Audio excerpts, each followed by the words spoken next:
This is Christine. Welcome to our professional development around reading fluency intervention. The National Reading Panel put together a report at the request of Congress to assess the status of research-based knowledge around teaching reading. That report identified 5 key pillars for effective reading instruction. These pillars are phonemic awareness, phonics, fluency, vocabulary, and comprehension. This professional development will focus on the pillar of fluency, and fluency is defined as the ability to read accurately and quickly. Digging a little deeper into that report of the fluency subgroup, what is the connection between fluency and comprehension? Well, we need to understand the reading processes as they pertain to cognition.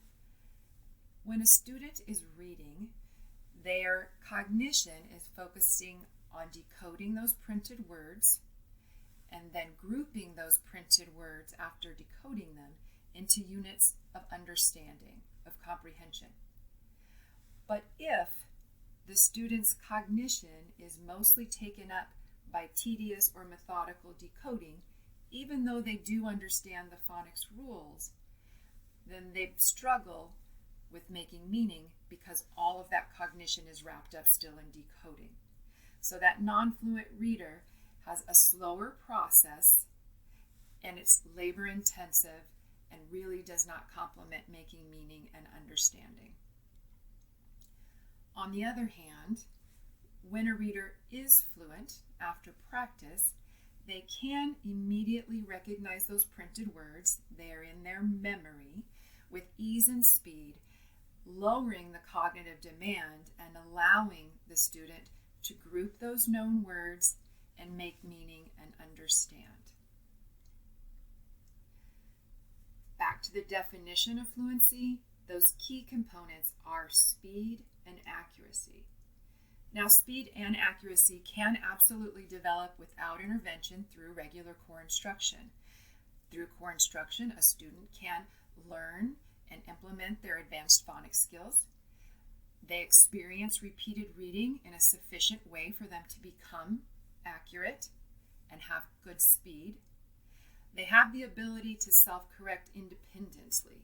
So they have the ability to approximate words, which is changing an irregular word to a regular, as in Wednesday, instantly reading it Wednesday. They may have a large enough vocabulary in which when they encounter these irregular words or multisyllabic words, they can recognize them because they understand the word meaning, and they may have sufficient background knowledge to use context when they see an unknown word to instantly make meaning with quick ease. However, the students that we see in intervention need additional support in developing this speed and accuracy. They need to have those advanced phonics skills, and they need to have practice text that's at their instructional level. So it may not be at grade level. We may need to lower that text complexity in order to build their fluency. And they need repeated reading with guidance.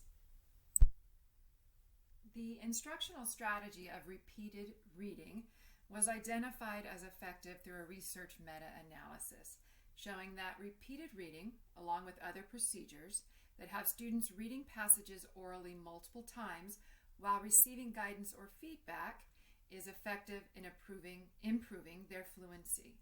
This particular instructional strategy does not require special equipment or materials. Another study indicated that the strategy of repeated reading has a validity coefficient of 0.91. 1.0 would be a perfect, the most effective strategy, and 0.6 is considered effective. So at 0.91, we know that this strategy, when implemented explicitly and systematic, can and will yield notable growth. What are the instructional moves within the strategy? They begin with explicit modeling. So as the teacher, we are pre-teaching and modeling the content vocabulary that could prove challenging when a student is building their fluency within that passage. We model reading the passage with appropriate speed and 100% accuracy, and we identify and pre-teach those multisyllabic words that might also be stumbling blocks when trying to read fluently and improve. Throughout repeated reading, we provide immediate corrective feedback, and we pair the high yield strategy of goal setting and growth tracking with repeated reading to even further increase efficacy. Let's continue to talk about the instructional routine for intervention of fluency. We'll look at how this instructional routine is both systematic and explicit. We'll begin by looking at the structures that make it systematic. This slide is an overview of the routine.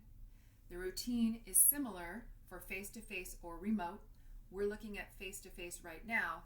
The slides showing the adaptations for remote are at the end of this presentation. The routine is approximately 30 minutes long with a small group of students who are around the same text level. A leveled passage is printed and provided to students when face-to-face, and that level would be beneath their grade level. We want to reduce the text complexity as we're building their fluency towards grade level. The routine has 6 defined steps. Step 1. The teacher provides the leveled passage. When face-to-face, it's in front of the student. The teacher reads the title with the students, shares what the passage is about, explicitly giving definitions for content vocabulary or pronunciation or difficult decodable words. The teacher provides those for students. They then reflect on the previous day's accomplishments and share the goal set for the day. Step 2, it's the cold timing, which is a 1-minute timing. Step 1, the teacher has provided the level passage. When face-to-face, that's on a piece of paper in front of the student. The teacher reads the title to the student, shares what the passage is about, anticipates any content vocabulary that may be challenging, whether in pronunciation, decoding, and or the definition of the vocabulary. The teacher reflects on the previous day's accomplishment and shares the goal set for today. Step 2 is the cold timing. This is a 1-minute timing. The teacher starts the timing and stops the timing. Then, with or without the student, records the words correct per minute and records that number on individual graphs. Step 3 is a teacher model. The teacher reads the passage in its entirety with appropriate rate and 100% accuracy. Step 4, the teacher leads a close or choral reading when face-to-face of the passage to provide a guided practice. Step 5, repeated reading. The students are practicing the passage with repeatedly reading it, and during this time, the teacher is pulling students individually for a hot timing, the final timing, which is also 1 minute. The teacher times, provides corrective feedback, and then they together calculate the words correct per minute.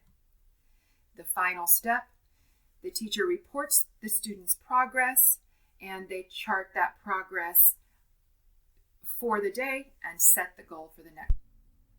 Let's look into the details of each step. Step 1 is previewing. So prior to the lesson, the teacher reads through the passage, determines the context that they will provide to the students so that they can connect their understanding to the reading. The teacher anticipates any words that will be problematic, whether they're content vocabulary words, perhaps multisyllabic words, 3, 4, even 5 syllables that will be difficult to decode and slow down fluency, or irregular words that are pronounced differently than they're decoded. Teacher then explicitly teaches each of these problematic words prior to the passage read. Included in previewing is sharing the goal for the day. This cannot be overlooked. It does set the intention of growth for the students and for the group. Step 2 is the cold timing. This is a 1-minute timing. It's done differently whether you are in a remote or a face-to-face setting. In remote, the passage cannot be in front of the students, so it is displayed in large font for all students within the small group to see. During the cold timing, the teacher asks the students to turn their microphones off as they read aloud for the 1 minute. The student can attempt to monitor their reading by watching them on the screen with their lips and mouths moving. At the end of the minute, the student needs to point to the screen the final word that they read during the timing, and the teacher and or the student calculate their words correct per minute. The teacher records that number. In a face-to-face setting with the passage in front of each student, the student can either mark directly on the piece of paper passage, or the teacher can put that passage in a page protector and provide an erasable marker if they want to reuse that passage at a later date. During the cold timing, the teacher asks the students to whisper read and not silent read to monitor that a student is actually reading. At the end of the minute, the student marks on the passage with a double line. The teacher and or the student calculate those words correct per minute and record. Step 3 is the teacher modeling the reading of the passage. The teacher reads the passage all the way through with appropriate speed, intonation, and 100% accuracy. Step 4 differs depending on your setting, whether you are remote or face-to-face. In a remote setting, I recommend that the teacher guides the read as a close read. The teacher reads the passage, pausing at selected words for the student to fill in those words aloud chorally, so mics would be on. In a face-to-face setting, I recommend a choral read for engagement, where the teacher leads all of the students to read through the entire passage out loud together.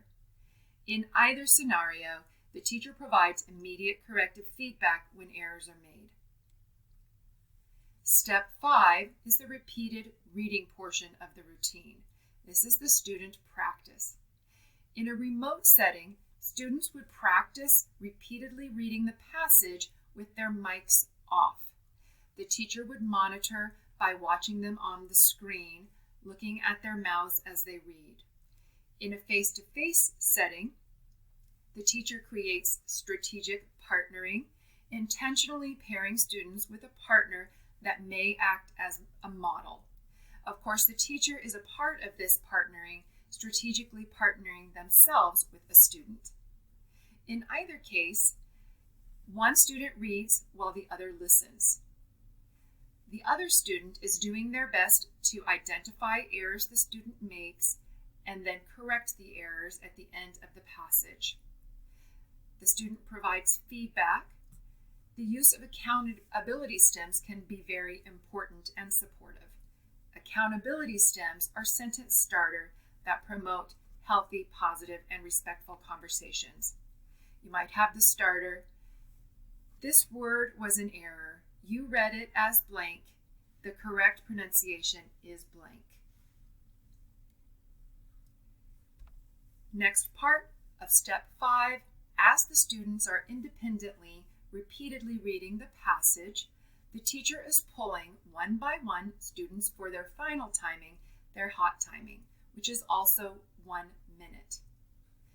The teacher pulls the student individually,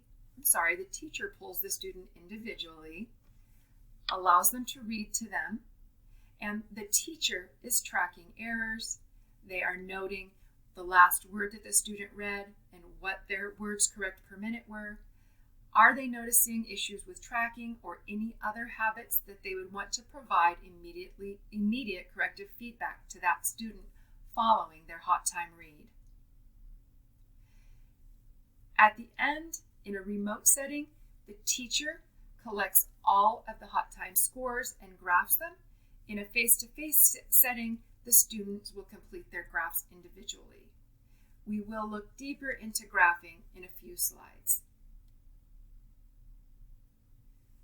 We've talked about the structures that make this routine systematic. Let's talk about the explicit instruction that is also embedded in this fluency intervention routine. Rate. Oftentimes when building fluency, students will try to read so rapidly that the words are not clearly articulated. They blend together. So we need to explicitly teach what is a just right rate, not too fast and not too slow. We do this through modeling and feedback. Punctuation. Punctuation supports the expression and the rate. Periods tell us to stop. Commas tell us to take a breath. Question marks change the way our voice sounds, as do exclamation points and quotation marks. Punctuation can be a real key to expression. Expression, when talking about fluency, is really the intonation or the feeling in your voice as you read. When we're working with intervention students on fluency, because they are so focused on that rate and accuracy, oftentimes their speech can be very flat or robotic as they're reading because they're concentrating so hard on the other areas. We can address this explicitly as well through the practice of phrasing. So here in the example, you see brackets drawn around phrases. That helps the students as they are processing to group those phrases together as they read versus word by word by word by word. We also see color coding here, which can be duplicated with a highlighter when we're working with students in a paper pencil situation.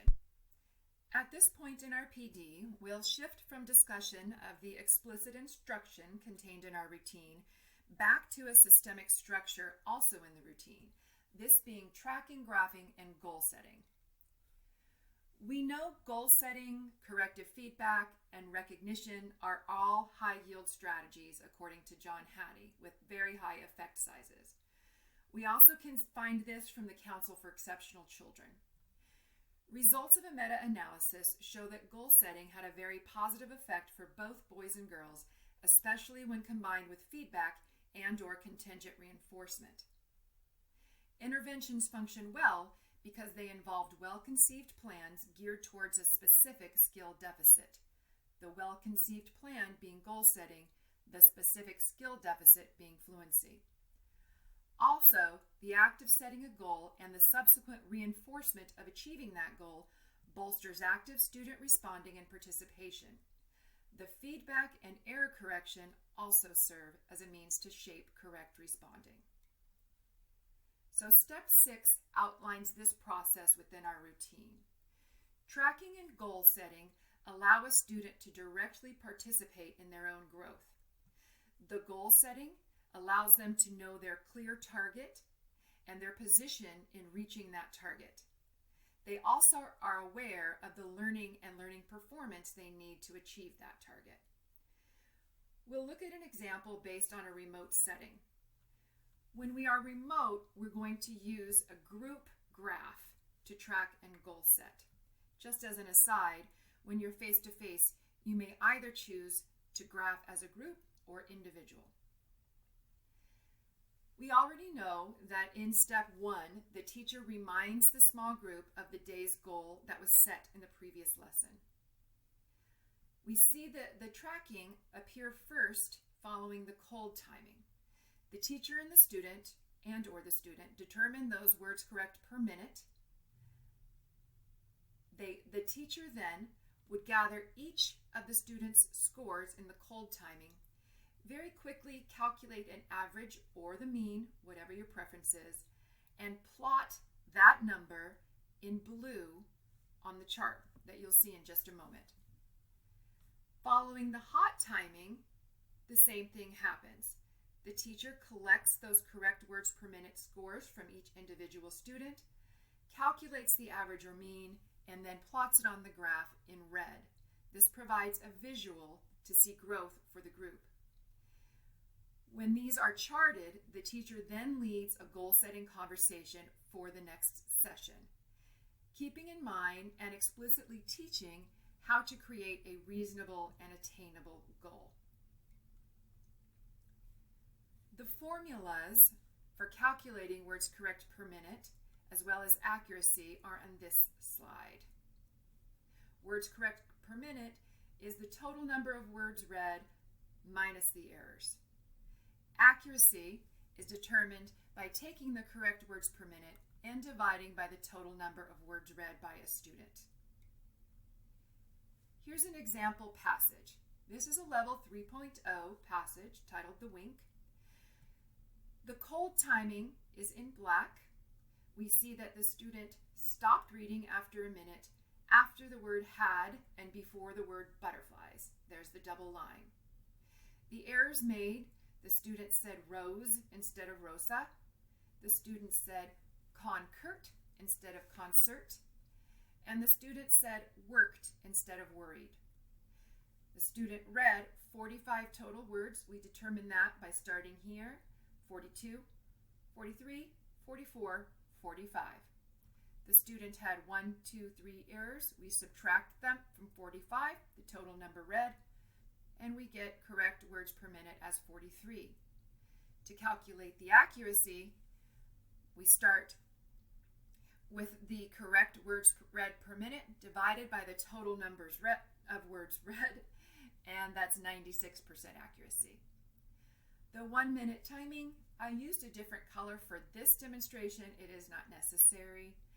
We see that the student read 52 total words with 1 error.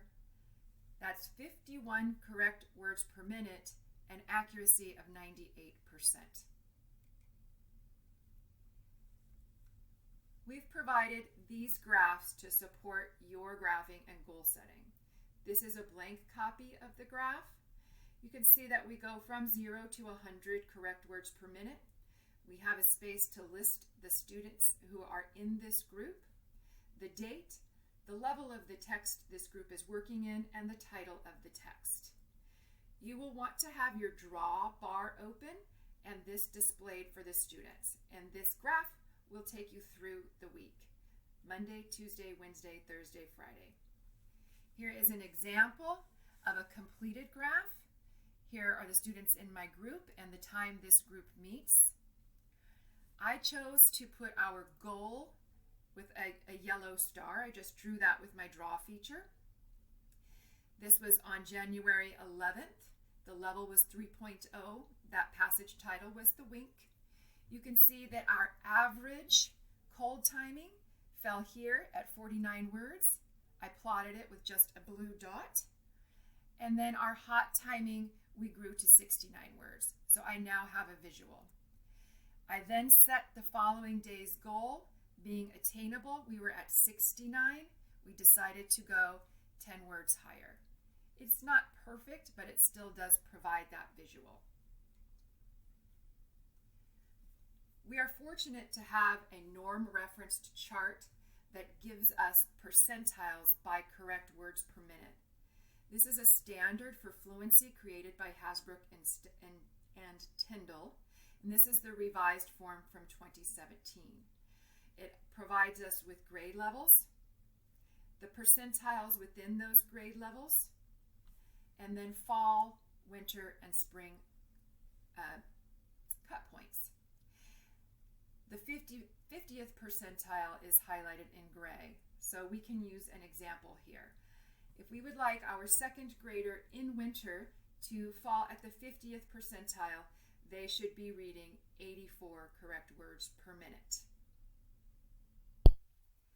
The researchers Hasbrook and Tyndall offer additional normed data regarding average weekly improvement that can be of support when we're making those reasonable and attainable daily goals with our students. We see in the same chart as shown previously with the grades, the percentiles, and the fall, winter, and spring cut scores, now with the addition of a column describing average weekly improvement. Let's use our example of the second grader in our fluency group that we are supporting reaching the 50th percentile. For that student to maintain the 50th percentile, they would need to have an average weekly improvement of 1.6 words. That would allow them to stay at the 50th percentile. But if our second grader in our intervention group is performing at the 10th percentile, if that student grows only 0.6 average weekly words, then they're going to remain at the 10th percentile. We were able to look at these averages and exponentially set goals that increase from 0.6 words per week to higher. So taking what was a typical growth goal to a stretch goal. Once students have achieved their goal, we want to take advantage of that high yield strategy, reinforcement, and recognition. So we want to recognize that they've met their goal. Some simple ideas would be to invite the principal to one of your intervention sessions, to recognize and celebrate, to invite parents, homeroom teachers, family liaisons, perhaps emails to families, to the school. Use your creativity with this also important strategy. I'm going to share a video example of our intervention fluency instructional routine with all 6 steps, knowing that this is an adult example that Taj and I put together for you. It's using that 3.0 passage called the wink and showing the same demonstration, graphing, tracking, and goal setting. Hey, welcome back, group. Hope you had a nice weekend. On Friday, we spent some time celebrating our growth for the week, as well as setting a new goal for correct words per minute, which we set for today at 80 correct words per minute. We're still working in level 3.0, and our passage for today is titled The Wink. Looking at the passage, again, the title is The Wink. A wink is when you open and close one eye quickly, sending a message to someone without saying words. Let's review a few of those hard words before the cold timing. The first is orchestra. Say orchestra 3 times quick, please. Orchestra, orchestra, orchestra. Very good. Orchestra is a group of people playing instruments, making music together. The next word is piano. Say piano 3 times quick. Piano, piano, piano. Very good. Piano is a musical instrument with keys. Next word is audience. Say audience 3 times quick. Audience, audience, audience. Very good. An audience is a group of people sitting together to watch a performance. And finally, last word is stomach. Say stomach 3 times quick. Stomach, stomach, stomach. Very good. You all know what a stomach is, but I wanted to show you the word because in this case, the final k sound is spelled with CH. All right, let's get ready for our cold timing. I need you to have your microphones off. Get ready to track. When I say the title and tell you to begin, I will start our 1-minute timer. Ready? And the title is The Wink. Begin reading.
Time's up.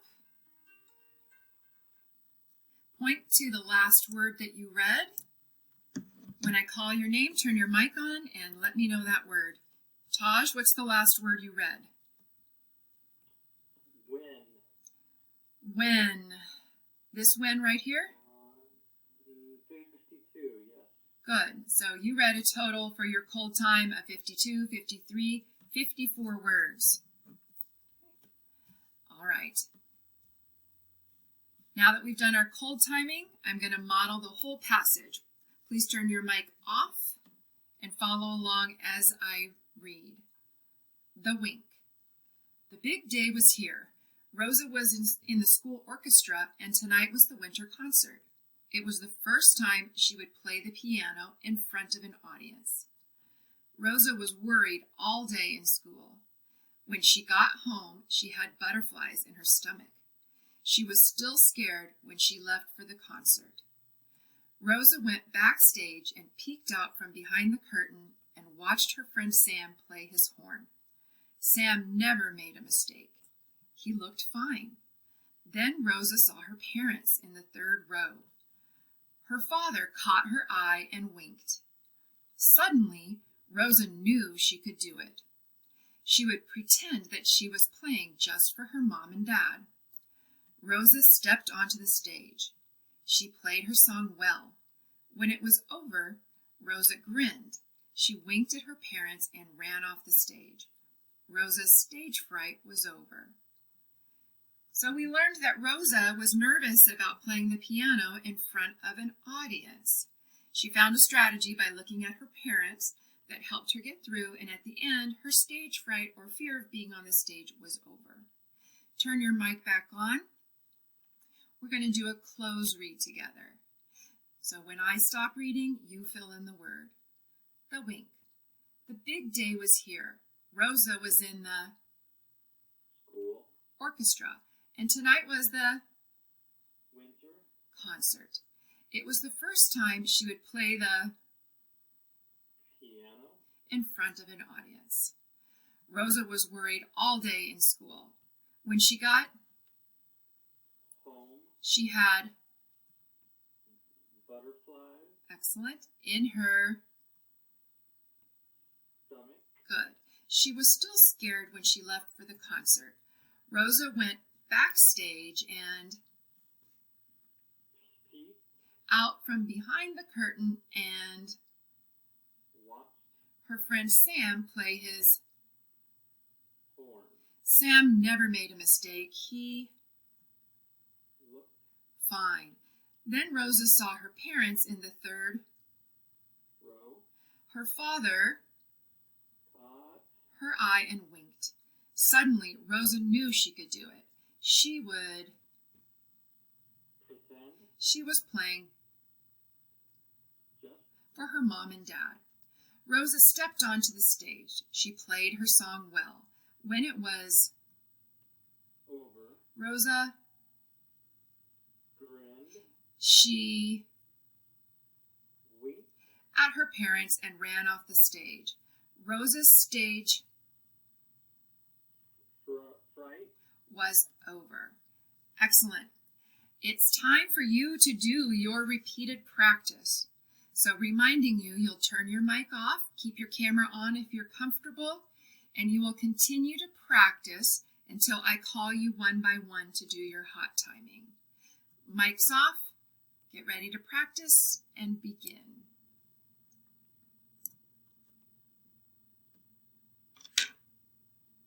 Okay, Taj, turn your mic on. You're going to be the first to do your hot time.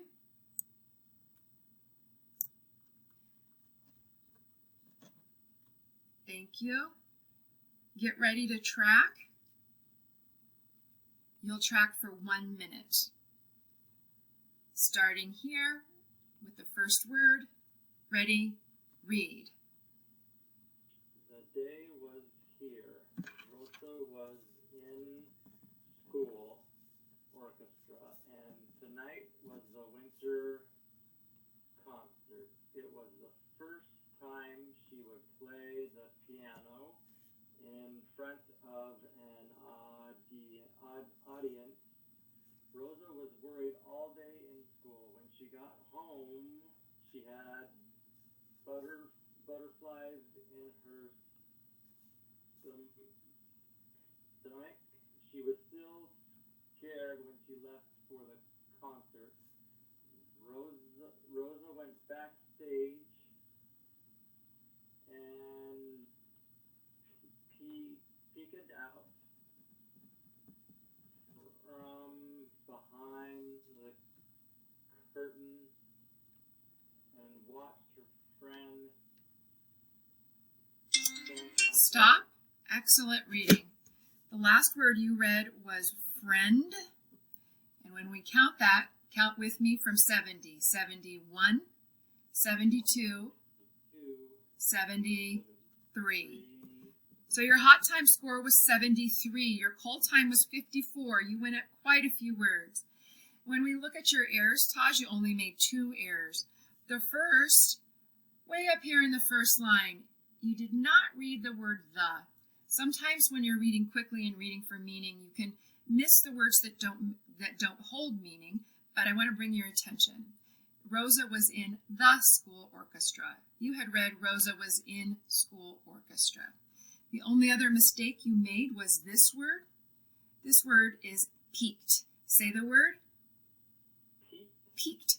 When you read peaked, you separated the root word from its affix, ed. You read peak, ed. When we put them together to make one word, the word is peaked. Read it again. Peaked. Very good. Taj, turn your mic off and go back to practicing.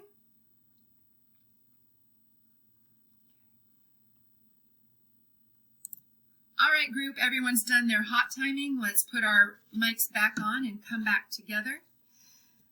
When I averaged our cold time scores together, we read 53 words, 46, 58, and 39. That's an average of 49 words for a cold time. So when I graph it, I'll put our blue mark about there. When we came together with our hot time, we had 73, 62, 58, and 70. Together, that's an average of 68. So our hot timing is in red, and it's about right there. So let's look at our cold and hot. Did we grow? We grew, yes. We went from 54 to 68. Can we do the math together? That's plus 14 words. Did we meet our goal of 80? No. No, we were just shy. So let's use that information to set a goal for tomorrow. What's reasonable if we grew 14 words today and we ended up at 68? Taj, what do you think would be reasonable for a growth for tomorrow? 78. So growing another 10? Good, we all agree. So I'm going to set our goal for tomorrow at 78, which would be about right there. Okay. I'm hoping you found the video example helpful in demonstrating the 6 steps found within our fluency instructional routine. I do apologize that the sound wasn't as strong as we would have liked for it to be in some places. I also want to own the way that we modified the example that may be different from when you're working with students.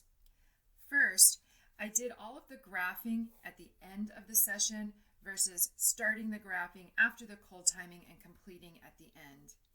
Also, I did not provide any repeated practice time for Taj before pulling him for his hot time. And just to be completely transparent, when I did the math making the average, I did not have accurate totals. So how do we form small groups for fluency intervention? We have some considerations. Students who are out of phonics intervention, so they have placed out of phonics for reading, but they are still overall disfluent for rate or accuracy. That may look like a student who is slow or still phonetic in their word attack, looking at words and sounding by sound. Students who are just reading word by word by word, or not attending to the punctuation, or just having phrasing that is off, not paying attention to those cues. Students whose reading is very robotic or extremely slow. Students who are struggling with accuracy. Students with low comprehension. And right now we are focusing this particular intervention on grades 2 and 3 only. Keeping in mind that this fluency intervention is based on an instructional routine, the materials are supplemental. There are some you will definitely need. You will need leveled passages. Those passages are preferable if they come with the word counts. You'll need to be able to screen a student to find their starting fluency level. You can use the Hasbrook and Tyndall norm chart to help with this, or you may have some existing materials that provide a placement as well. Throughout all of our Tacoma schools, we have many materials that support fluency, some of which may not have been used for many years. So I'd ask you to speak with your program specialist to solve the materials for yourself as you begin fluency intervention. What do you need when preparing for a fluency lesson in a remote setting? You would need your small group who are assessing at a similar close level of about 4 to 6 students. You would need that level passage on display, large font for students to see. You'll need one passage per lesson, per session. And you will want to be prepared to read the title, give context, and having already identified those preview words. You'll need a timer and a calculator, a timer for 1 minute, and a calculator to help you with the average or mean. You'll want to have your tracking and reporting chart ready. You need one per week. That should be on display, ready for you to pull up. And you'll want to have it prepared with the date, the level, and the title for the day. To help you with that, have your draw feature ready and on so that you can record the hot and cold timings along with the goal. You'll recognize this from the beginning of the professional development. This is the routine outlined for you. And as promised earlier, this is the routine with remote. The only difference being that it shows when the mic is on and when the mic is off. Thank you for attending the PD. It's a lot of learning. Keep up the amazing work, and if you have any questions, as always, please contact us.